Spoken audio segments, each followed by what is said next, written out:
يوم في الكوره شويه يقدر يتكلم في فنيات كويس. لا، جمهور الزمالك مشكلته ان هو ذواق. مش مهم انك تكسب، بس اخرج من الكيف. يعني دي ايام لما كنا احنا بنلعب مع التيم بتاعنا، مره مثلا كسبنا من 1-0، الجمهور خارج يكسر لنا الاتوبيس ويجري ورانا ومش عاجبه الاداء والكلام ده. وكسبانين 1-0. مره تعادلنا مع الترسانه 0-0، وكان طبعا ماتش كان غريب ومضيعين وعاملين الكوره ما حصلتش، وفي العارضه والجون يطلع وتطلع من يعني الجمهور ذواق. فلما شاف الكلام دوت فخرج يسقف لنا وبيشن على الاعناق كاننا كسبانين بالظبط. فهو جمهور نادي الزمالك يختلف عن اي جمهور انا اتعاملت معاه.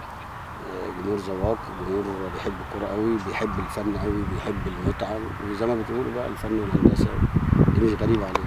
انت تشوف كابتن رضا عبد العال في نادي الزمالك؟